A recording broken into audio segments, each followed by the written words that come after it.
येनेरितः प्रवर्तन्ते प्राणिनः स्वेषु कर्मसु तं वन्दे परमात्मानं स्वात्मानं सर्वदेहिनः। नमो नवघनश्याम कामकामित देहिने कमला काम सहुदाम कर्ण काम गेहिने। संस्कृत शौर्यम आमुख पटल के संवाहक पंडित श्री राजकुमार जी एवं वेदांत शास्त्र के अध्येता सुधीगण, पंचदशी का छठवां प्रकरण चित्रदीप प्रकरण। इस चित्रदीप प्रकरण के क्रम में चित्र पट के माध्यम से आत्म तत्व के स्वरूप का निश्चय कराया गया है। उसमें ही जो जीव है, जीव को आभास रूप बताया है और इस जीव और जगत आभास की निवृत्ति हो जाने पर आत्मात्र शेष रहता है। उसी को 11वीं कारिका में कहा था, आत्माभासस्य जीवस्य नात्मवस्तुनः। आत्माभावस्य जीवस्य संसारः आत्मावभास। आत्मा का जो आभास है वो आत्माभास ही जीव है। उस जीव का ही संबंध संसार से है। यह बोध ही विद्या है। संसारः जीव संबंधी जीवस्य संसारः एतादृशः बोधा एव विद्या। जीव का संसार है, आत्मा संसारी नहीं है, आत्मा का आवागमन नहीं होता है, आत्मा संसरणशील नहीं है। यह बोध है। विचारणात् असौ बोधा भवे सविद्या। यही विचार करने की। इसलिए तस्माद् विचारेत जगत जीव परात्मना। इसलिए जब तक विचार नहीं करेंगे, विचार के बिना जगत का जीव से संबंध है, जगत का आत्मा से संबंध नहीं है, यह प्रतीति नहीं होगी। जगत जीव संबंधी है, आत्मा का से संबंध नहीं है जगत का। यह विचार करना चाहिए। जगत का, जीव का, परमात्मा का विचार, कह परमात्मा कह जीवात्मा। जीवात्मा के स्वरूप को, परमात्मा के स्वरूप को तथा जगत के स्वरूप को जब शास्त्र की दृष्टि से, शास्त्र चिंतन से जब विचार करेंगे, गुरु मुखोपदिष्ट जो शास्त्र है, उस शास्त्र का, जो गुरु के द्वारा उपदिष्ट शास्त्र है, उससे जब विचार करेंगे तब विचार के उत्तर क्या प्राप्त होगा? जीव भाव और जगत भाव। ये आत्मा में ही जीव भाव है, आत्मा में ही जीवाभास है और इसी आत्मा में जगत अध्यस्त है। इनका बाध हो जाने पर आत्मात्र अवशेष रह जाएगा। यह विचार बताया गया था, उसी विचार को आगे प्रवत्त कर रहे हैं। इसकी परिपुष्टि में ही आज का पाठ आगे 13वीं कारिका से यहाँ से होना है। न प्रीतिर्स्तयोर्बाधः किंतु मिथ्यात्व निश्चयः नो चेत सुषुप्ति मूर्छादौ मुचेत आयत्नतो जनः। संसार और जीव का जीवत्व, जो आत्मा में जीवाभास है, वो जीवाभास और जो जगत रूपता है, अध्यस्त जगत रूप है, नाम रूपात्मक जगत है, उनका बाध कैसे होगा? क्योंकि आपने बताया कि जीव का जीवत्व का बाध, आत्मा में जो जीवाभास है उस जीवाभास का और जगत का बाध हो जाने पर आत्मात्र अवशेष रहता है, जिसको मोक्ष कहते हैं। परंतु बाध कैसे? कहा अप्रतीतिर बाध है? कहा नहीं, जीवत जगत की अप्रतीति अज्ञान बाध नहीं है, अपितु जीव में और जगत में मिथ्यात्व निश्चय, अतात्विकता का निश्चय, वही बाध है। क्योंकि बाध और मिथ्यात्व पर्यायवाची हैं। ज्ञान बाध्यत्व भी मिथ्यात्व का लक्षण है। तो मिथ्यात्व माने अतात्विकत्व, मिथ्यात्व, बाध्यत्व, निवर्त्यत्व, अनिर्वचनीयत्व, ये वेदांत में पर्यायत्वेन इनका प्रयोग है। अतः बाध्यत्व आत्मातिरिक्त ज्ञान विषयीभूत पदार्थों में बाध्यत्व है, वो सभी मिथ्या हैं। और जो बंध्या पुत्र आदि अलीक हैं वो ज्ञान विषय हैं, इसलिए वो बाध्य भी नहीं, मिथ्या भी नहीं। तो अप्रतीति जगत और जीव की अप्रतीति अज्ञान बाध नहीं है, अपितु संसार में और जीव में मिथ्यात्व का, तात्विकत्व का निश्चय हो जाना। ब्रह्म में जीवत्वम न तात्विकम, ब्रह्म में जो जीव भाव है, जीवत्व है, वो तात्विक नहीं है।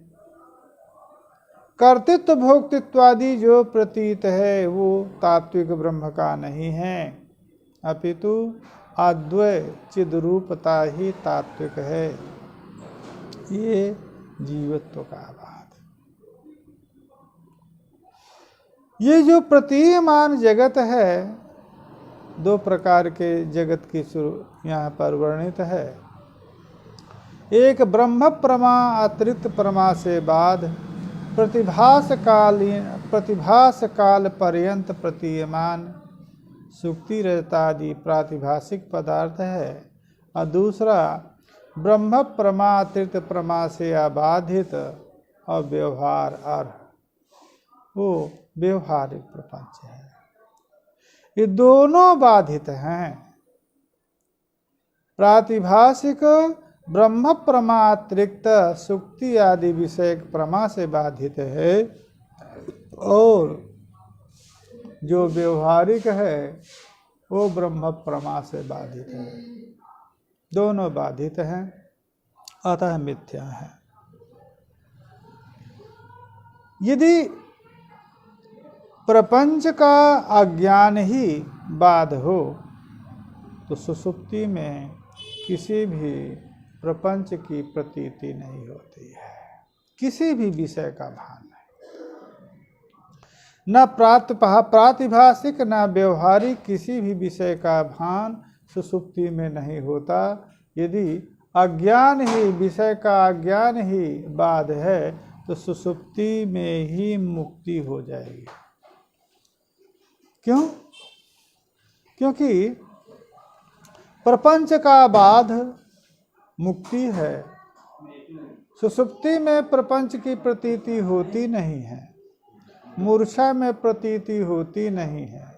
तो सुषुप्ति और मूर्छा में ही बिना यत्न के ही, बिना प्रयास के ही, बिना शास्त्राभ्यास से, बिना योगाभ्यास से ही मुक्ति हो जाएगी, क्योंकि सुषुप्ति तो मिलती ही है। इसलिए अप्रतीतिर बाध नहीं है, प्रपंच में मिथ्यात्ववाद है। इसलिए अद्वैत निश्चय मोक्ष है और अद्वैत निश्चय के प्रति प्रपंच मिथ्यात्व हेतु है। क्योंकि जब तक प्रपंच में मिथ्यात्व नहीं, बुद्धि नहीं होगी, प्रपंच में अतात्विकता का ज्ञान नहीं होगा, तब तक अद्वै आत्म तत्व का बोध, अद्वै निश्चय नहीं हो सकता। इसीलिए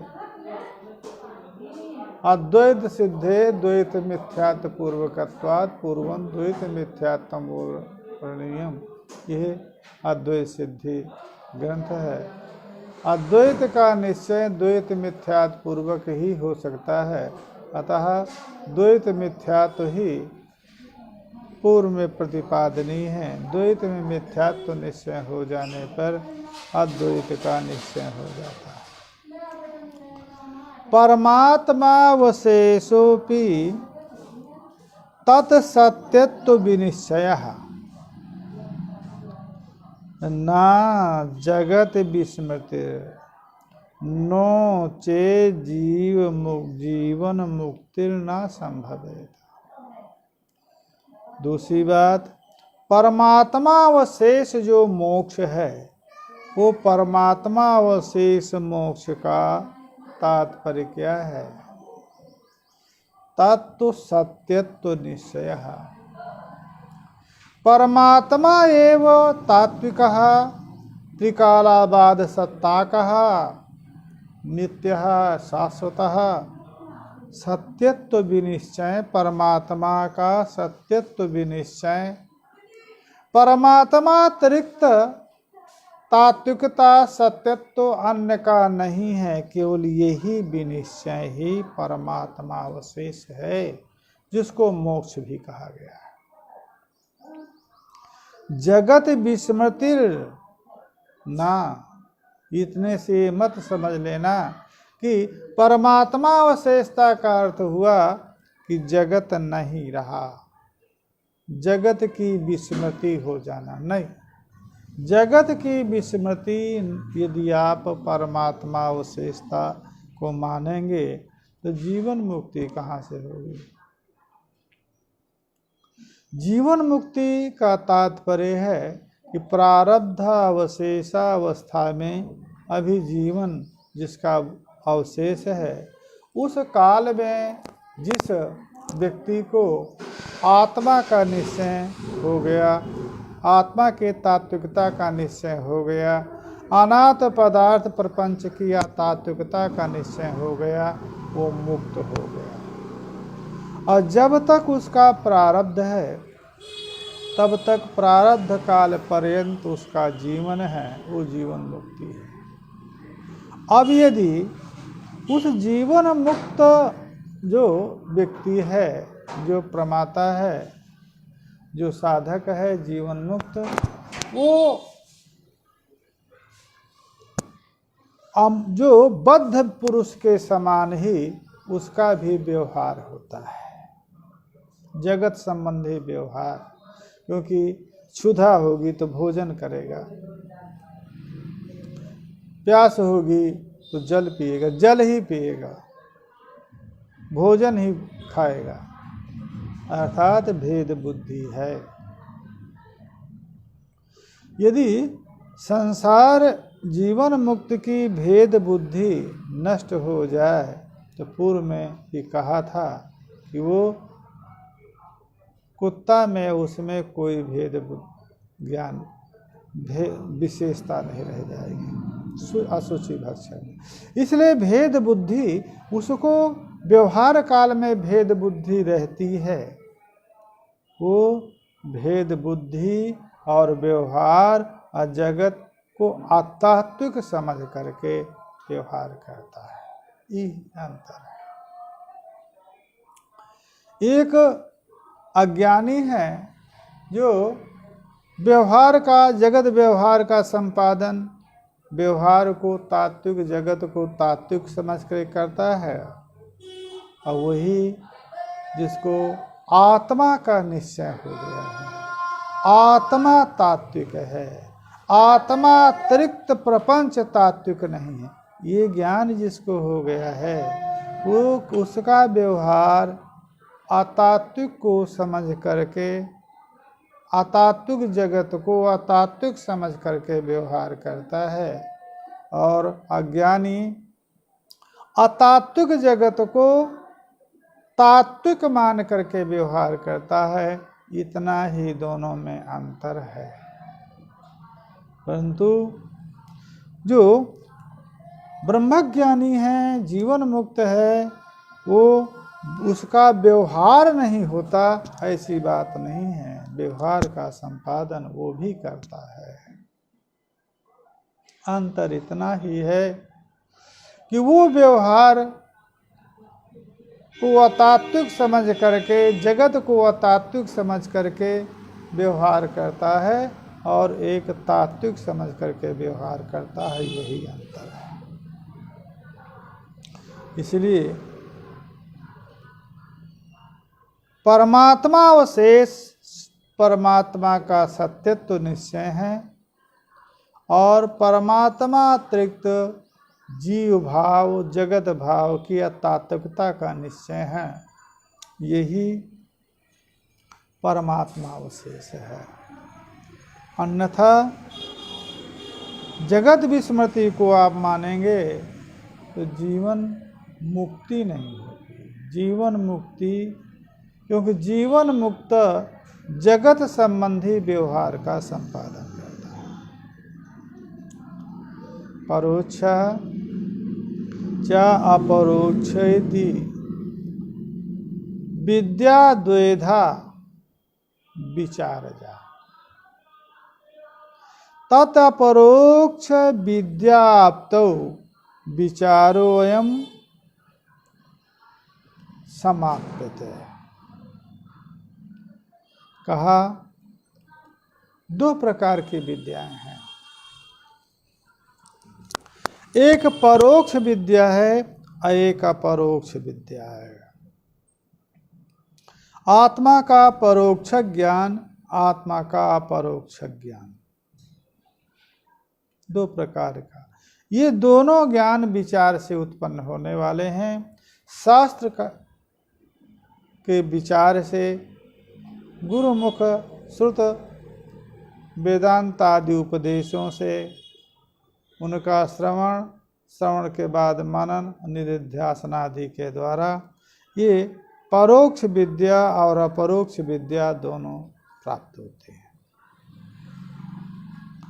तत्र अपरोक्ष विद्या आप्तौ, अब यहाँ पर दो विद्याएं हैं, दोनों विद्याओं में प्रापणीय प्राप्त करने योग्य कौन सी विद्या है? आत्मा का परोक्ष ज्ञान प्राप्त करने योग्य है कि अपरोक्ष ज्ञान? परोक्ष ज्ञान से हम क्या करेंगे? क्योंकि आत्मा का जो अपरोक्ष ज्ञान है,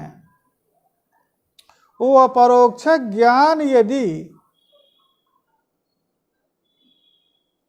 मुक्ति का हेतु है, बंध निवृत्ति का हेतु है, अविद्या का हेतु है, तो अपरोक्ष ज्ञान ही प्राप्त योग्य है, प्राप्त करने योग्य। इसलिए अपरोक्ष विद्या प्राप्ति में यह विचार अविरोच विद्या प्राप्तो विचारोयम समाप्यते। अपरोक्ष विद्या प्राप्ति में इतना तक विचार हो गया, वो विचार यहाँ से समाप्त कर देते हैं। अपरोक्ष विद्या प्राप्ति यही है कि संसार और जीव में मिथ्यात्व ज्ञान और परमात्म सत्यत्व विनिश्चय, परमात्मा अवशेषता, ये अपरोक्ष ज्ञान है आत्मा का। इसके उत्तर में परोक्ष ज्ञान के विषय में विचार हम प्रारंभ करते हैं। तत्र अस्ति ब्रह्मेति चेद वेद परोक्ष ज्ञानमेव तत् अहम ब्रह्मेति चेद वेद साक्षात्कार स उच्यते। पहले दोनों के स्वरूप। ब्रह्म के परोक्ष ज्ञान का स्वरूप और ब्रह्म के अपरोक्ष ज्ञान का स्वरूप क्या होगा? परोक्ष ज्ञान के स्वरूप को बता रहे हैं ग्रंथकार, अस्ति ब्रह्म चेद वेद। यदि ऐसा ज्ञान होता है ब्रह्म अस्ति, तो ये परोक्ष ज्ञान है। ब्रह्म स्थिति यह जो ज्ञान है, यह ज्ञान परोक्ष ज्ञान है। और अहम ब्रह्मास्मि, मैं ब्रह्म हूँ, यह जो ज्ञान है यही साक्षात्कार है, माने अपरोक्ष ज्ञान है। साक्षात अपरोक्ष ये दोनों पर्याय हैं।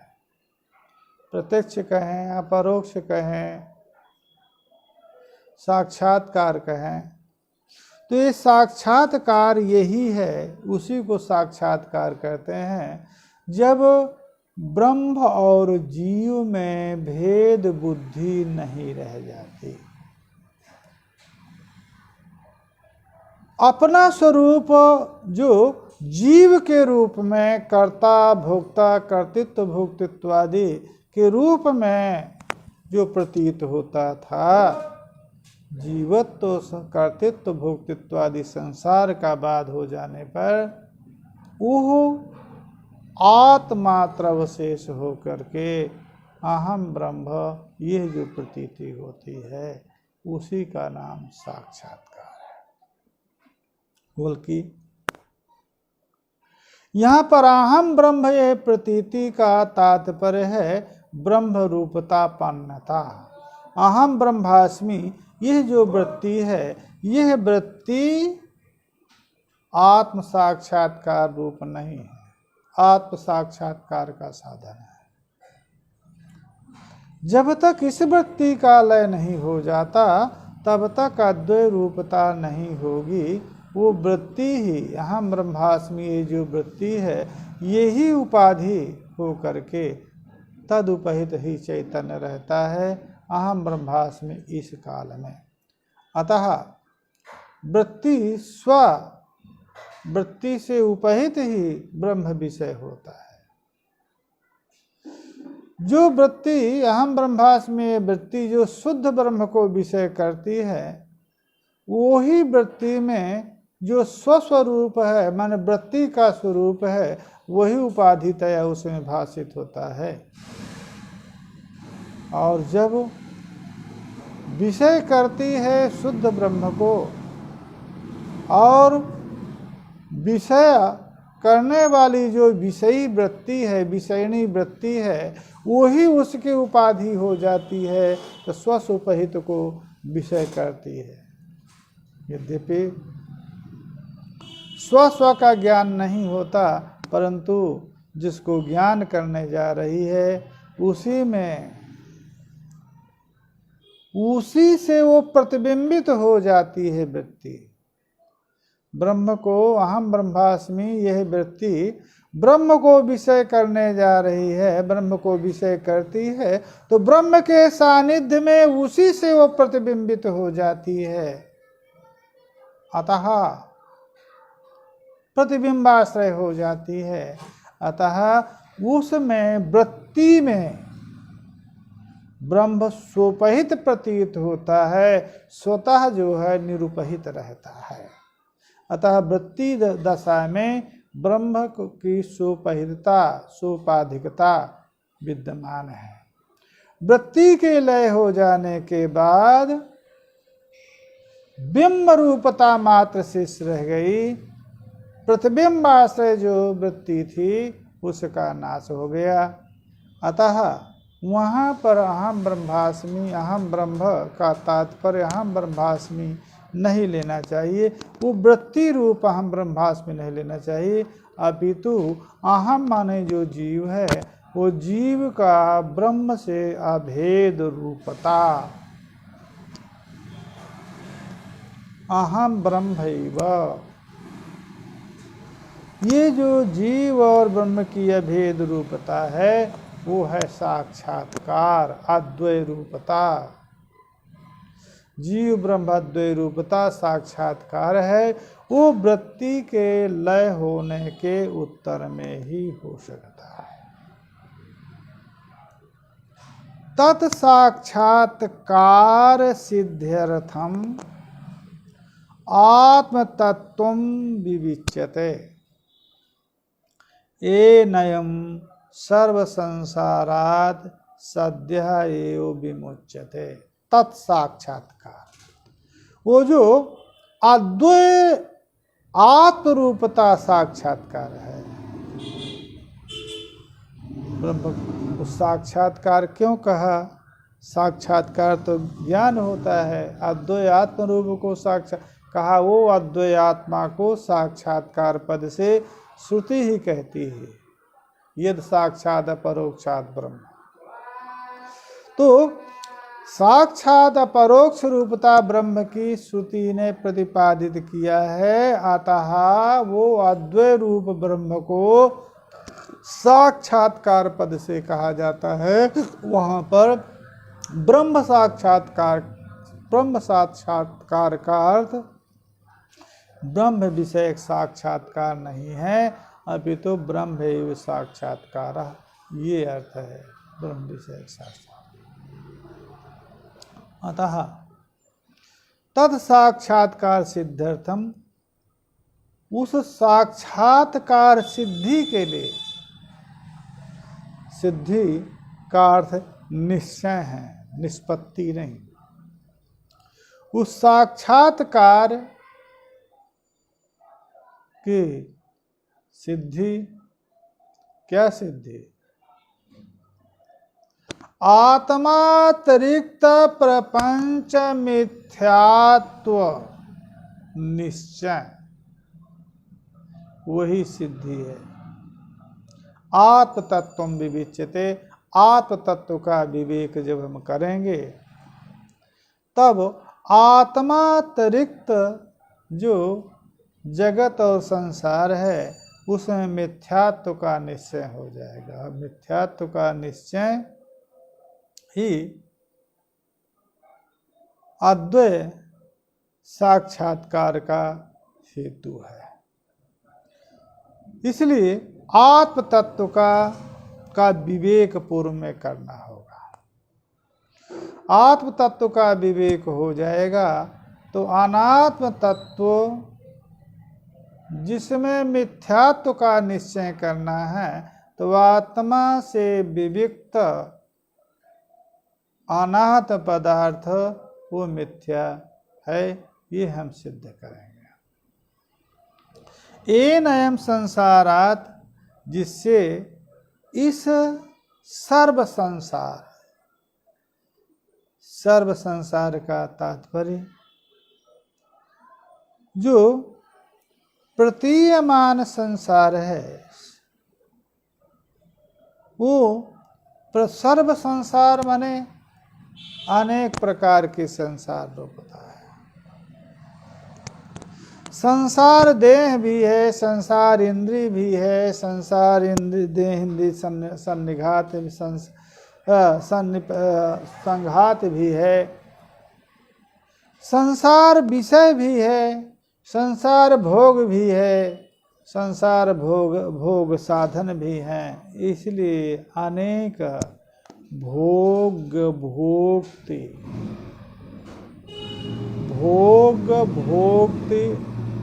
और भोजन माने भोग साधन, तीन रूप में जो विभक्त संसार है, वो सकल संसार का से सद्या निवृत्ति तभी होगी, विमुक्ति तभी होगी जब आत्मा का विवेक हो जाए। आत्मा का विनिश्चय हो जाने पर अनात्म का निवृत्ति, अनात्म का मिथ्यात्व निश्चित हो जाता है। इसलिए आत्मा का विवेक करना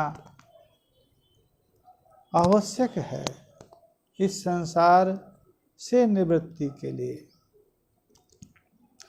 इसलिए आत्मा के स्वरूप का निर्वचन करेंगे तो कूटस्थो ब्रह्म जीवेशो इत्येवं चित चतुर्विधा। चार स्वरूप, चित ब्रह्मणा चतुर्विध, चातुर्विध है, चार स्वरूप ब्रह्म के हैं। कूटस्थ ब्रह्म, जीव और ईश, ये चार प्रकार है। चार प्रकार से आत्मा का विवेक हमको करना है और आत्मा के विवेक हो जाने, आत्मा के विवेक मात्र से ही अनात्म पदार्थ संसार की निवृत्ति हो जाएगी। कैसे विवेक करें आत्मा का? तो आत्मा के हम चार स्वरूप मान लेते हैं। एक कूटस्थ ब्रह्म, एक कूटस्थ चैतन्य, ब्रह्म चैतन्य, जीव चैतन्य और ईश चैतन्य। जिस प्रकार से घटाकाश, महाकाश, जलाकाश और आभ्राकाश, चार जिस प्रकार से आकाश के स्वरूप हैं, घटाकाश, महाकाश, जलाकाश और आभ्राकाश, उसी प्रकार से ब्रह्म के चार स्वरूप हैं, कूटस्थ, ब्रह्म, जीव और ईश।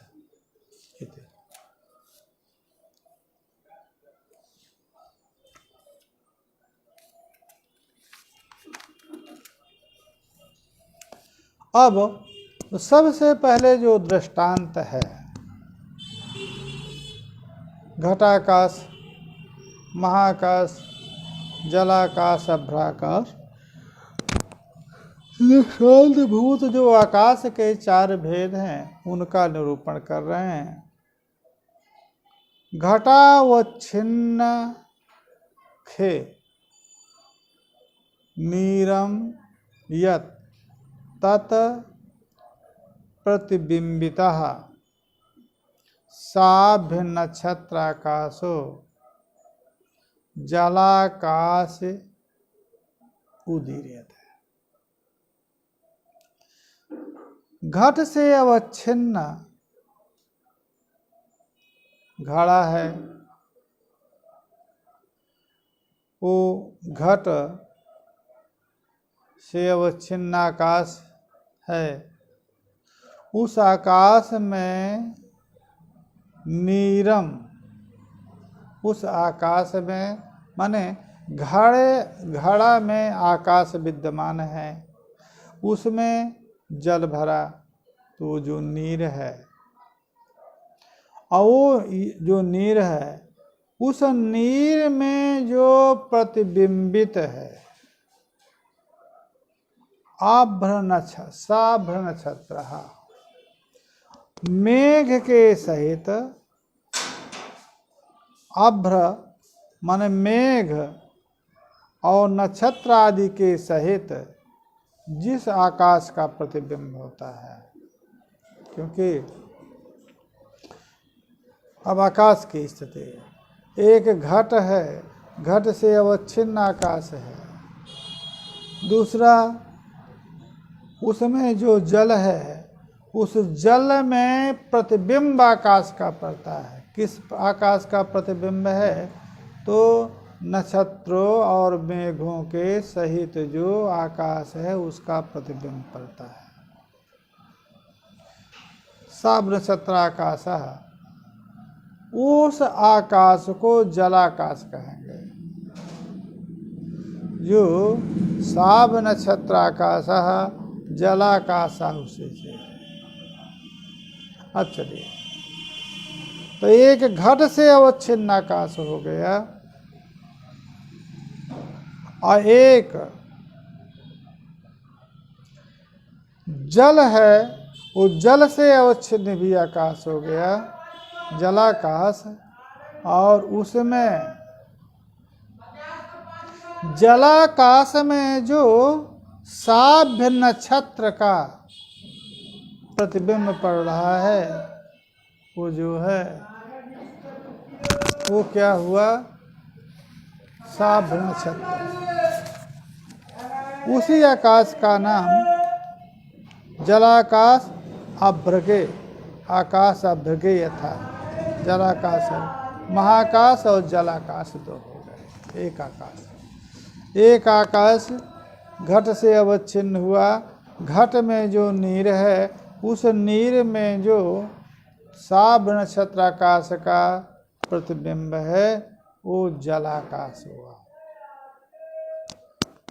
महाकाशस्य मध्ये यद मेघ मंडलम इच्छते, और जो महाकाश है, उस महाकाश में जो मेघ मंडल है, मेघ दिखाई दे रहा है, उस मेघ मंडल में जो प्रतिबिंबित आकाश है, वो मेघाकाश है। एक नीर में जो प्रतिबिंबित नीलम, नीर जो जल है, उस न जल में प्रतिबिंबित जो साब नक्षत्र आकाश है, वो तो जलाकाश। और जो महाकाश के मध्य में जो मेघ मंडल है, दिखाई दे रहा है, उस मेघ मंडलम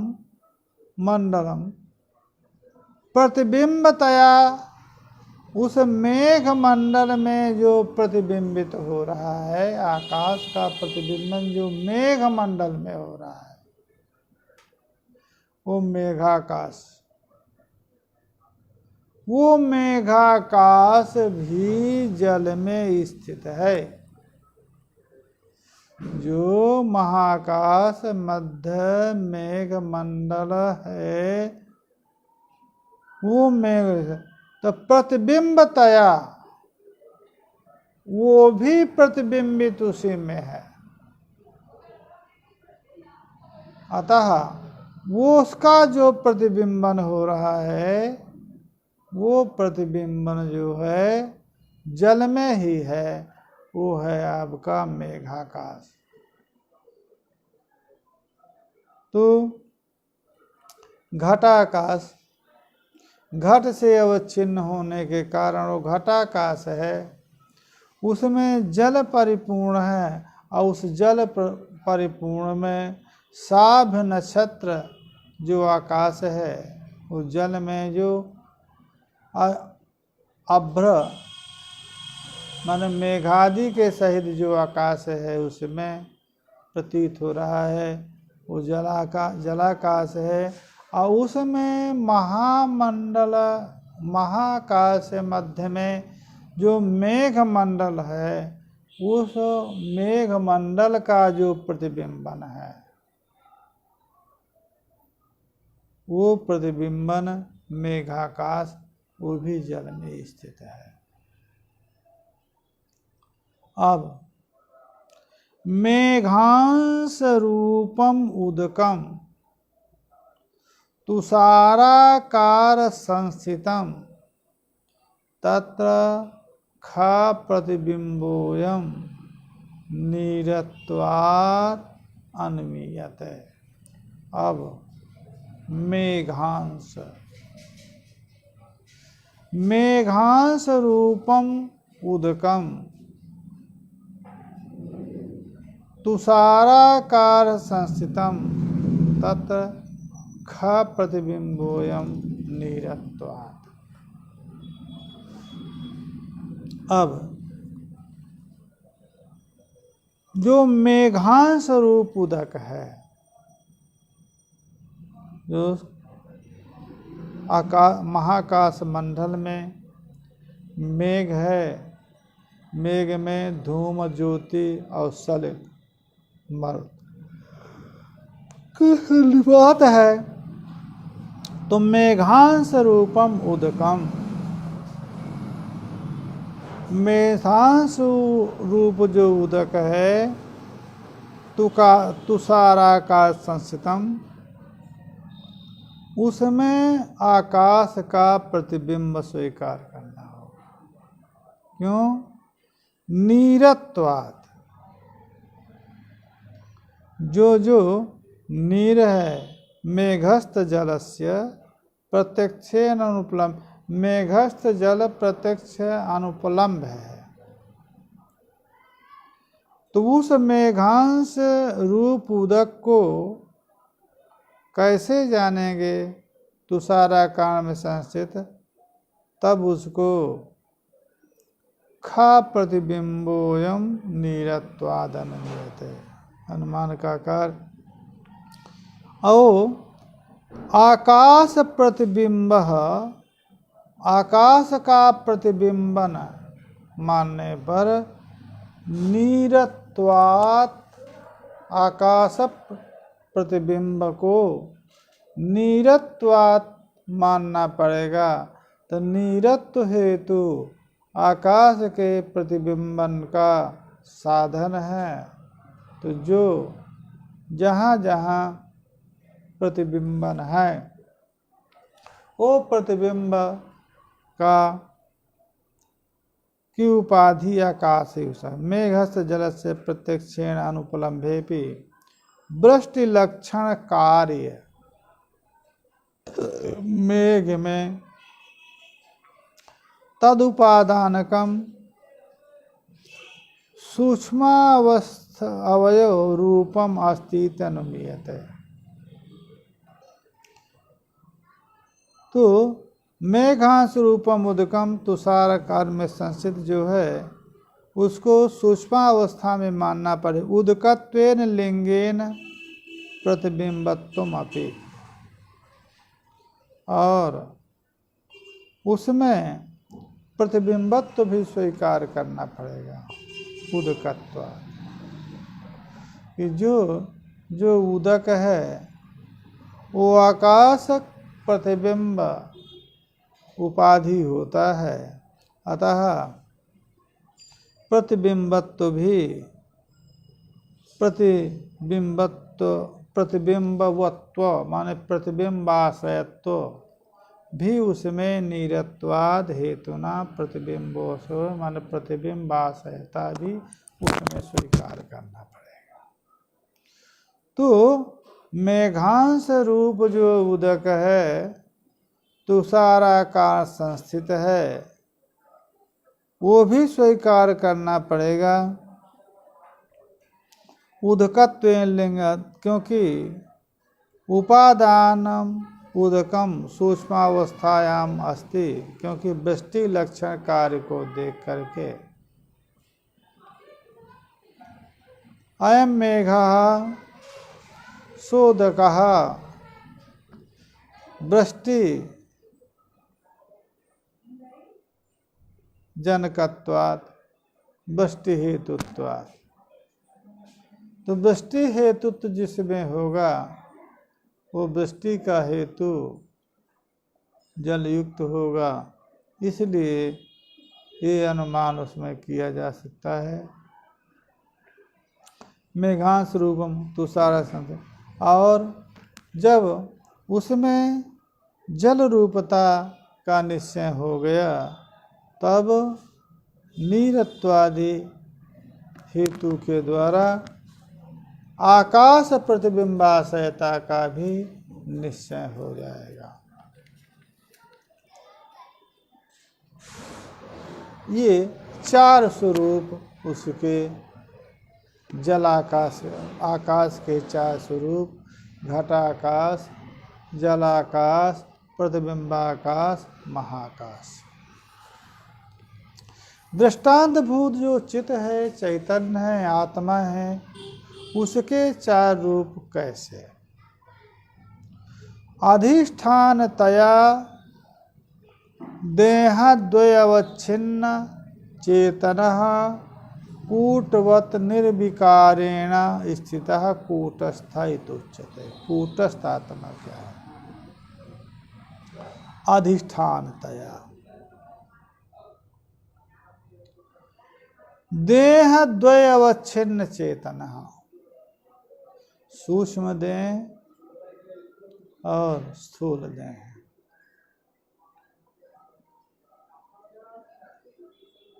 दो देहों को पहले ले रहे हैं, कारण शरीर को नहीं ले रहे हैं, अविद्या को। तो अधिष्ठानतया देहद्वयवच्छिन्न, सूक्ष्म देहावच्छिन्न स्थूल देहावच्छिन्न जो चेतन है वो कूटस्थ है। कूटवत् निर्विकारेण स्थितः इति कूटस्थः। कोई न कोई आत्म तत्व है जो दोनों देहों में रहता है, अवस्थित है। अतः वो जो दोनों देहों में रहने वाला आत्मा है वो अधिष्ठान है। अधिष्ठान भूत जो आत्मा है वो कूट, निघाई, जिस प्रकार से कूट है एक लौह विशेष है, स्वर्णकार के यहाँ या अयोकार के यहाँ, अयहकार जो लोहार है उसके यहाँ रहता है कि नीचे रहता है, एक हाथ में उसके रहता है। ये दोनों कूट हैं, क्योंकि इनमें कोई विकार नहीं होता है। हथौड़ा या घन जो भी कहें, ऊपर रहता है, नीचे एक निघाई के रूप में कूट रहता है, और उसके मध्य में जो ज्वलित अय है, जलता हुआ जो लोहा है, गर्म लोहा है, उस लोहा में जब दोनों कूटों के मध्य में लोहा को रख करके पीटता है तो लोहे में ही विकार होता है। वो गर्म लोहे में न नीचे के कूट में न ऊपर के कूट में कोई विकार नहीं होता है। अतः निर्विकार और कूट ये दोनों पर्यायवाची हैं।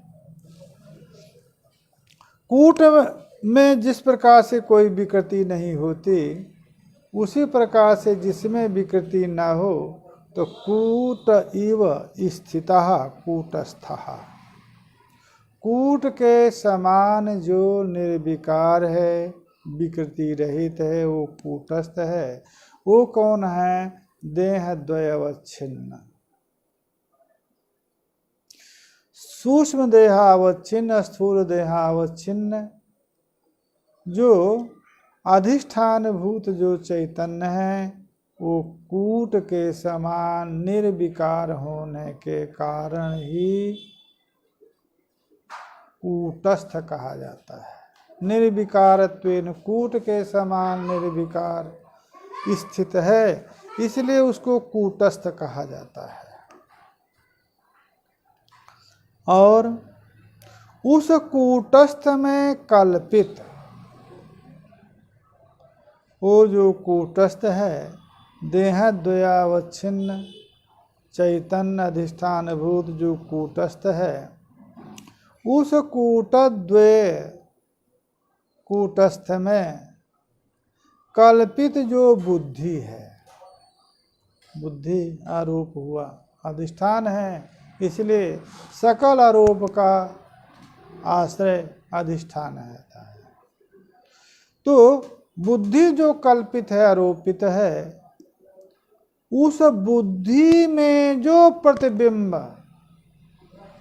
चित्त का प्रतिबिंब है,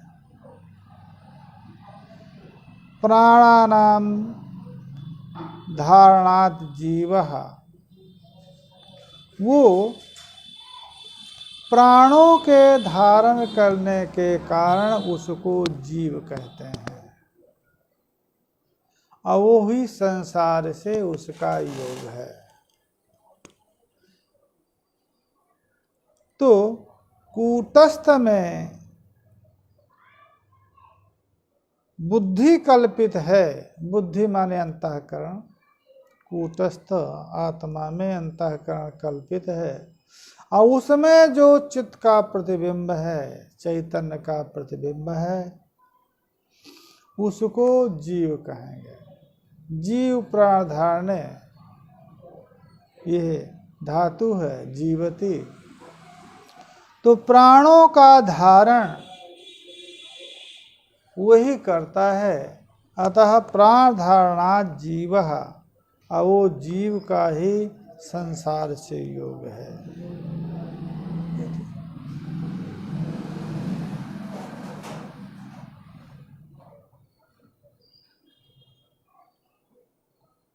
हाँ, इसके बाद जल व्योमना घटाकाशो यथा सर्वस्तिरोहितः तथा जीवेन कूटस्था सोऽन्यान्याध्यास उच्यते। अब दृष्टांत में जिस प्रकार से जल व्योमना घटाकाशः, जलाकाश से जलाकाश से घटाकाश तिरोहित हो गया। जो घड़े का आकाश है, उस घड़े के आकाश में जब जल भर दिया तो वो जलाकाश से घटाकाश जिस प्रकार से तिरोहित हो जाता है, उसी प्रकार से जब उस देहद्वय से अवच्छिन्न जो कूटस्थ है, कूट चैतन्य है, कूटस्थ चैतन्य है, उसमें जो बुद्धि कल्पित है, उस बुद्धि में जब प्रतिबिंबन जल का हुआ तो वो प्रतिबिंबन जब चित्त का हुआ तो वो जीव कहलाया। तो जीवेन, वो जीव के द्वारा कूटस्थः सह कूटस्थः अन्योन्याध्यासः, वो जीव का कूटस्थ का अन्योन्याध्यास हो गया। कैसे? क्योंकि देहद्वय में से अवच्छिन्न वही कूटस्थ था, और उस कूटस्थ में बुद्धि के आरोप हुआ, और बुद्धि में जो प्रतिबिंब चैतन्य का परा, वो प्रतिबिंब चैतन्य प्रतिबिंब जीव कहलाया। तो उस जीव के द्वारा कूटस्थ का अन्योन्याध्यास हो गया। जिस प्रकार से जलाकाश और घटाकाश में कोई भेद नहीं रहेगा। जब घट में जल नहीं है तब घटाकाश कहेंगे, और जब घट में जल भर देंगे तो जल भी से भी अवच्छिन्न आकाश है, और घट से भी अवच्छिन्न आकाश है। वो घट से अवच्छिन्न जो आकाश है वो जल अवच्छिन्न आकाश से अभिन्न हो गया, उसी में वो तिरोहित हो गया। उसी प्रकार से जो देहद्वय अवच्छिन्न चैतन्य है, उस चैतन्य में जो आरोपित बुद्धि है, उस बुद्धि में जब प्रतिबिंब चैतन्य का पड़ा, जिसको जीव कहा गया, तो वो जीव से जो जीव रूपता भी उसी में है, क्योंकि आरोपित बुद्धि अंतःकरण उसी में है, तो उसी में जीव रूपता है। तो कूटस्थ रूपता जीव रूपता का परस्पर अन्योन्याध्यास हो गया। इसलिए अयम जीवो न कूटस्थः विनक्ति कदाचन अनादि विवेकोयम मूला विद्या गम्यता। इस प्रकार से अयम जीवः न कूटस्थः, अयम जीवः न कूटस्थः कूटस्थम, अयम जीवः कूटस्थम कदाचन न विविनक्ति। यह जो जीव है ये कूटस्थ चैतन्य से विविक्त कभी नहीं हो पाता है। जो कूटस्थ चैतन्य है वो कूटस्थ चैतन्य से यह भिन्न जीव है, क्योंकि जीव चैतन्य प्रतिबिंब है, परंतु ये जीव कूटस्थों से विविक्त कभी नहीं होता है। क्यों? यही विविक्त न होना जो अविवेक है, ये विवेक जो है यही अनादि है। इसी अनादि अविवेक को अविद्या कहा गया है। तो यह जीव कूटस्थ से विविक्त नहीं होता है। कूटस्थ और चित्त का जीव का जो अविवेक है, यह अविवेक ही मूला विद्या है। विपेक विक्षेप आवृत्ति रूपाभ्याम द्विधा विद्या व्यवस्थिता न भाति नास्ति कूटस्थः इति आपादनम आवृत्ति। यह जो अविद्या है, ये अविद्या के सामर्थ्य द्वय हैं।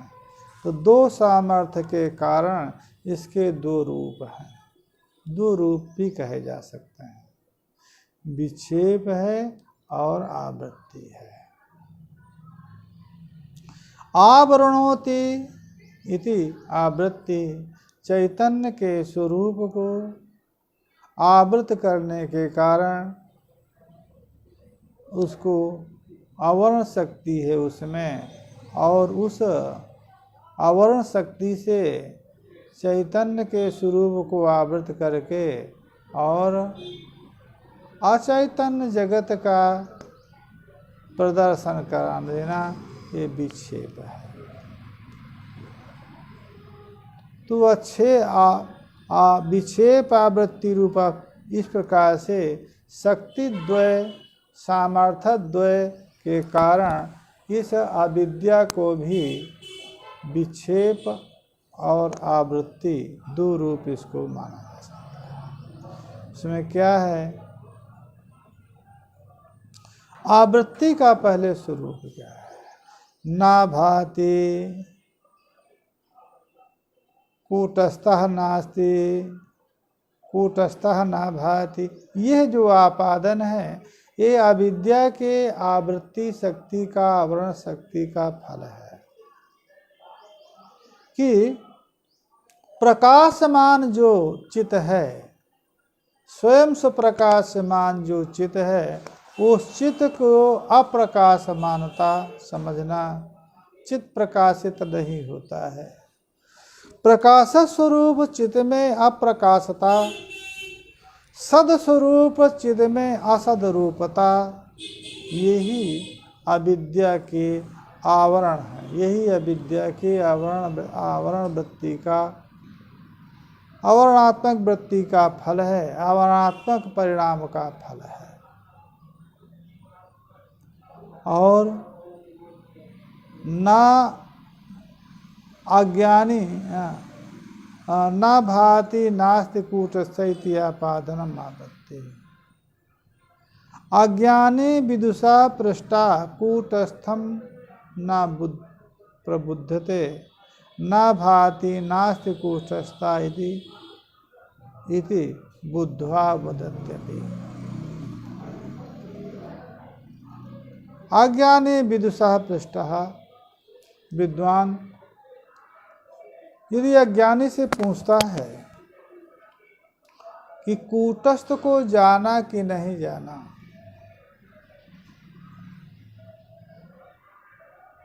तो न भाति नास्ति कूटस्थः, तब कहेगा कि नहीं, कूटस्थ का तो कोई प्रकाश नहीं है और कूटस्थ का कोई ज्ञान नहीं है। तो न भाति कूटस्थः न कूटस्थः न भाति नास्ति कूटस्थः, ये जो बुद्ध्वापि वदत्यपि, क्योंकि कूटस्थ का बोध हुए बिना नास्ति कूटस्थः, यह कैसे बोध होगा? क्योंकि कूटस्थ के प्रकाश होने के बिना कूटस्थ का प्रकाश नहीं होता है, यही ज्ञान कैसे होगा? कूटस्थ के ज्ञान के बिना कूटस्थ नहीं है, ये भी ज्ञान कैसे हो सकता है? अतः अज्ञानी जो है उस भास्वर सुख जो स्वरूप है, स्वयं स्वप्रकाश जो स्वरूप है, उस स्वरूप को जानता हुआ भी और न भाति कूटस्थः नास्ति कूटस्थः, यह बोलता है कूटस्थ का बोध करते हुए भी, है ना। इस प्रकार से कूटस्थ चैतन्य का ज्ञान निश्चय करना इसका मूल प्रपंच है। अब आगे आज का पाठ यहीं समाप्त करते हैं। अब बाहर जाना है, इसलिए अगला पाठ अब 15 तारीख